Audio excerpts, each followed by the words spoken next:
biggest arms contract that Britain ever signed with anybody for anything. The £60 million was purely a very small part of it.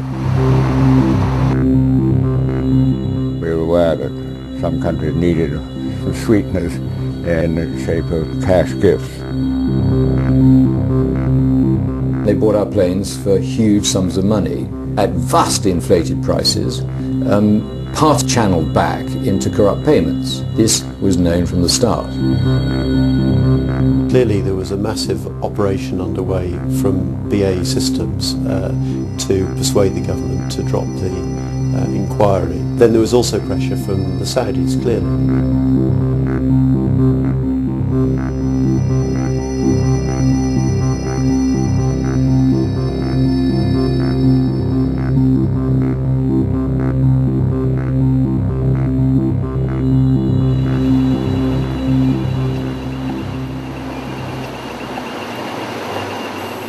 Tony Blair forced Lord Goldsmith to drop the charges from the serious fraud squad against BAE.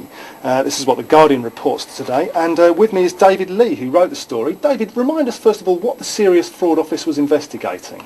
The Serious Fraud Office was looking into allegations that BAE, Britain's biggest arms company, has been paying bribes on a massive scale to Saudi Arabia to cement arms deals. What does BAE say? As usual, they don't say much.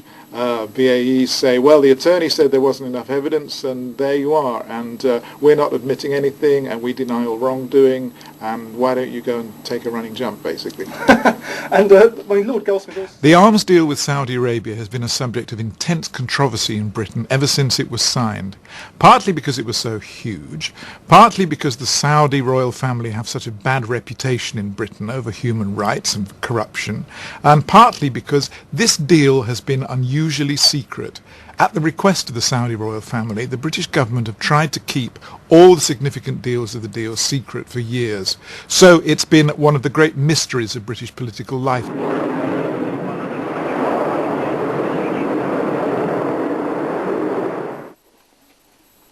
I titled the section The Dove of Corruption because the Al-Yamamah arms deal between Britain and Saudi Arabia is widely regarded as one involving the most lavish commissions in the history of the British arms trade.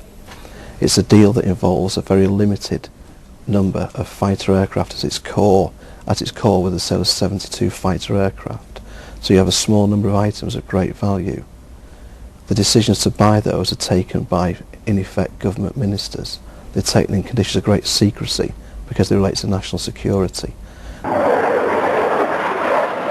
It's a sad thing that British Prime Ministers from all parties seem to have turned into salesmen for BAE and the arms companies. They go around the world peddling British arms to dictatorships often, and often in deals that are very, very corrupt. Aircraft are very expensive these days, and so you don't want them to have just one role when that one role is advanced training. So they also are being adapted for a strike capacity, a ground strike capacity, which is why you've got these on.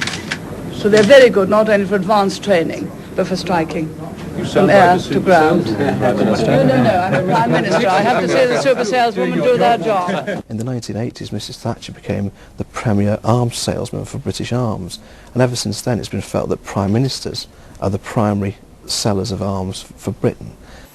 For some reason, and I have to say it remains a mystery to me, it mesmerised one British group of politicians after another. Margaret Thatcher was putty in the hands of the Saudis. Not only sold us oil, but they were even kinder. They bought our planes.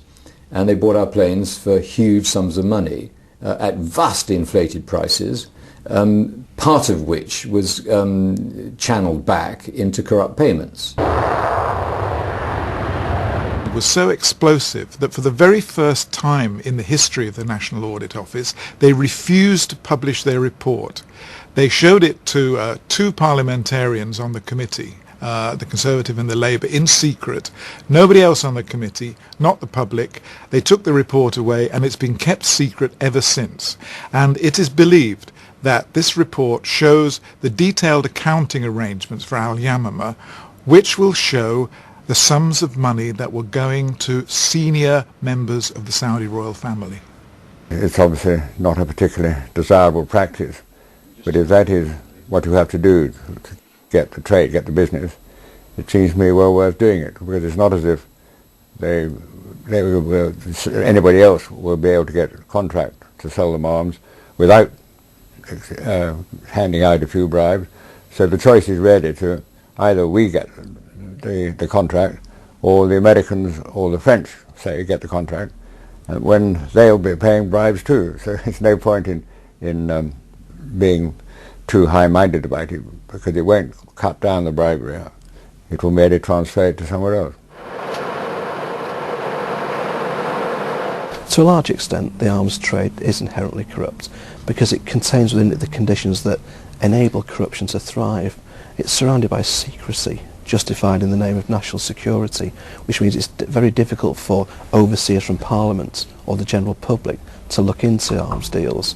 The decisions to buy are made by small numbers of powerful government ministers, and the sales are protected by governments who also see selling as being a state secret. You have a pretty spectacular case with Saudi Arabia. You have the biggest arms contract in history.